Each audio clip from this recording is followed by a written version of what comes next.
सोमवार दिनांक 20 तारखेला कटकळ पोलिसांना एक फोन आला। समोरील व्यक्ती म्हणाला, साहेब, नदीच्या पुलावर एका इसमाचा घोंगड्यात गुंडाळलेला मृतदेह पडला आहे। ही माहिती मिळताच पोलीस घटनास्थळी दाखल झाले। त्यांनी घटनास्थळाची पाहणी केली। कुठल्या तरी जड वस्तूने प्रहार केल्याने मैताचे डोके फुटल्याचा अंदाज पोलिसांनी लावला। पोलिसांनी मैताची ओळख पटवली। होसूर येथील पांडप्पा अशी त्या मैताची ओळख पटवली। मैताचा आणि घटनास्थळाचा पंचनामा करून पोलिसांनी मृतदेह पोस्टमॉर्टमसाठी कटकोळ येथील सरकारी रुग्णालयात पाठवून दिला। मैताच्या शेजारी असलेली होंडा बाईक पोलिसांनी तपासासाठी ताब्यात घेतली। तर सोमवारी सकाळी लक्ष्मी हिने नवरा बेपत्ता असल्याची खबर गावात दिली होती। कटकोळ पोलिसांनी लक्ष्मीकडे या घटनेची चौकशी केली असता ती पोलिसांना उडवाउडवीची उत्तरे देत होती। त्यामुळे पोलिसांनी तिच्यावर प्रश्नांचा भडीमार केला। तेव्हा तिने एक भयानक माहिती पोलिसांना सांगितली। ती माहिती ऐकून पोलिसांच्या तळपायाची आग मस्तकात गेली। बायकोनेच आपल्या नवऱ्याचा खून का केला असेल या व्हिडिओमध्ये सविस्तर पाहू। जर चॅनलवर नवीन असाल तर कलम 302 या मराठी चॅनलला लगेच सबस्क्राईब करा। होसूर येथील पांडप्पा याचा विवाह लक्ष्मी हिच्यासोबत झाला होता। कालांतराने त्यांना 2 मुलेही झाली। त्यांचा संसार सुखात समाधानाने चालला असतानाच त्याची बायको लक्ष्मी ही गावातीलच रमेश बडिगर याच्या नादाला लागली। पांडप्पा हा मोलमजुरी करून आपल्या कुटुंबाचा उदरनिर्वाह करत होता। तशी त्याच्या घरची परिस्थिती बेताचीच होती। त्याची गावातच थोडीफार शेतजमीन होती, तरीही तो दुसऱ्याच्या शेतात मोलमजुरीसाठी जात होता। पांडप्पा हा रोज कामावरून दारू पिऊनच घरी येत होता। त्याच्या कामाच्या अतिताणामुळे आणि दारूच्या नशेमुळे तो लगेच झोपी जात होता। लक्ष्मीच्या आणि त्याच्या वयात कमीत कमी 12 वर्षाचे अंतर होते। एकतर वयात फरक आणि त्याच्यातील निरस्ता यामुळे लक्ष्मीचे पाऊल घसरायला वेळ लागला नाही। नवरा कामावर गेला की लक्ष्मी रमेशला घरी बोलावून घेऊन त्याच्याबरोबर मजा मारत होती। त्यामुळे या दोघांच्या संबंधाची चर्चा गावात होत होती। ही चर्चा पांडप्पाच्या कानावर जायला वेळ लागला नाही। त्यामुळे आपली बायको दुसऱ्याच्या नादाला लागली आहे हे समजल्यावर त्याच्या तळपायाची आग मस्तकात गेली। या कारणावरून त्या दोघा नवरा बायकोमध्ये दररोज भांडणे होत होती। दारू पिऊन तो बायको लक्ष्मीला मारहाण देखील करत होता। तो तिला म्हणायचा, रमेशचा नाद सोड, मुलाबाळांकडे लक्ष दे, पण ती त्याच्या नादाला लागली असल्याने नवऱ्याला काडीची किंमत देत नव्हती। तिला जे सुख पाहिजे होते ते रमेशकडून मिळत होते। त्यामुळे भांडणात, तू मला ते सुख देत नाहीस म्हणून मी त्याचा हात धरला आहे असे म्हणून पांडप्पाच्या मर्दांगीवर बोट ठेवत होती। लक्ष्मीच्या बाहेरखेलीपणामुळे पांडप्पाची गावात आबरू गेली होती।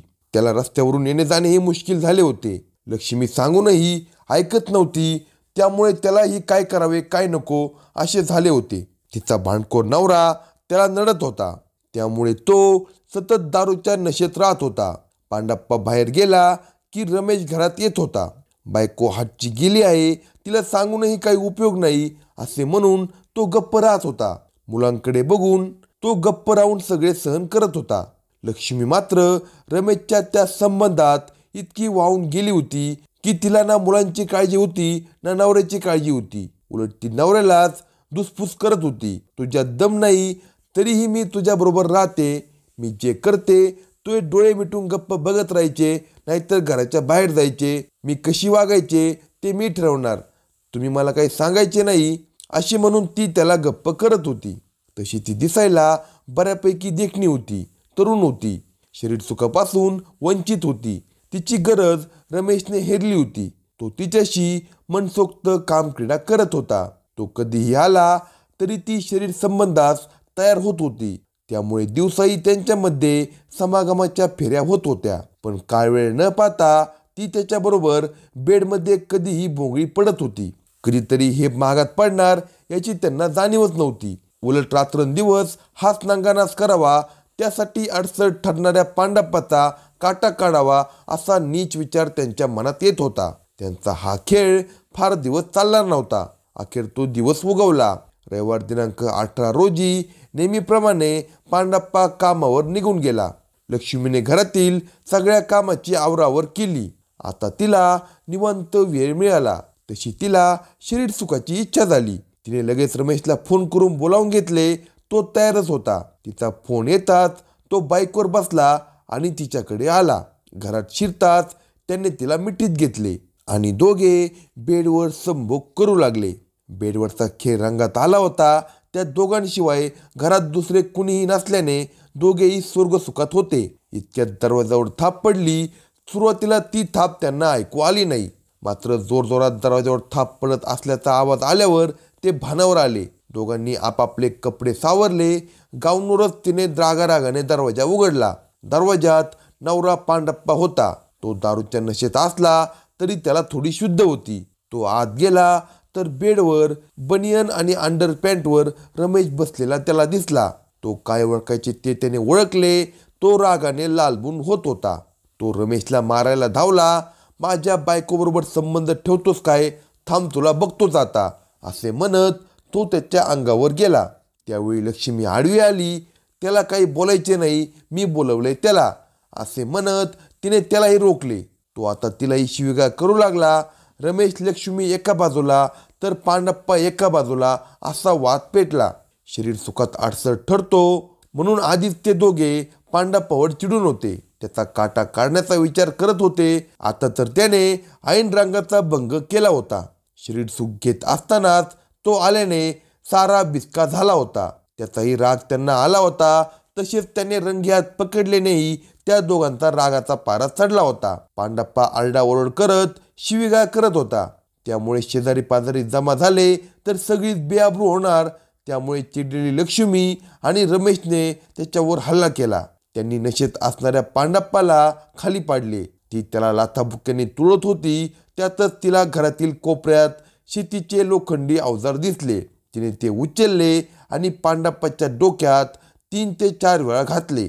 त्या सरशी त्याच्या डोक्यातून मोठ्या प्रमाणात रक्तस्राव सुरू झाला. तो रक्ताच्या थारोळ्यात निपचित पडला. त्याला ओरडण्याचीही संधी तिने दिली नाही. त्याचे डोके फुटून सगळे रक्त जमिनीवर पडले होते. त्याचा जागीच मृत्यू झाला. आपल्या हातून नवऱ्याचा खून झाला आहे हे बघून तिलाही घाम फुटला. तिने रमेशला मृतदेहाची विल्हेवाट लावण्यास सांगितली. खून तर झाला आहे, पण हे प्रकरण अंगलट येऊ नये म्हणून त्यांनी एक वेगळा डाव रचला. मध्यरात्रीच्या सुमारास त्या दोघांनी त्याचा मृतदेह एका घोंगड्यात गुंडाळला.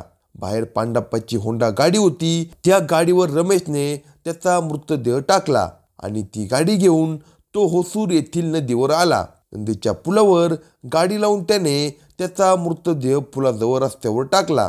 त्याची बाईक काही अंतरावर उभी केली जेणेकरून पांडप्पाचा अपघात मृत्यू झाल्याचा बनाव त्याने तयार केला. परंतु हे करताना तो एक विसरला होता. त्याने त्याचा मृतदेह गोंगड्यात गुंडाळलेला होता तो तसाच टाकला. येथे त्याचा डाव फसला. पांडप्पा याच्या नातेवाईकांनी दिलेल्या फिर्यादीवरून पोलिसांनी पांडप्पा वय 42 याच्या खून करून पुरावा नष्ट केल्याप्रकरणी त्याची बायको लक्ष्मी वय 30 तसेच तिचा प्रियकर रमेश बडिगर वय 36 या दोघांच्या विरोधात गुन्हा दाखल केला. पोलिसांनी त्यांच्याकडून गुन्ह्यात वापरलेले लोखंडी शेतीचे अवजार आणि होंडा बाईक जप्त केले. पोलिसांनी या घटनेचा तपास अवघ्या 24 तासात केला होता. अशाच नवनवीन क्राईम स्टोरी ऐकण्यासाठी कलम 302 या मराठी चॅनेलला सबस्क्राईब करा आणि आपल्या प्रतिक्रिया कमेंट बॉक्समध्ये कळवा.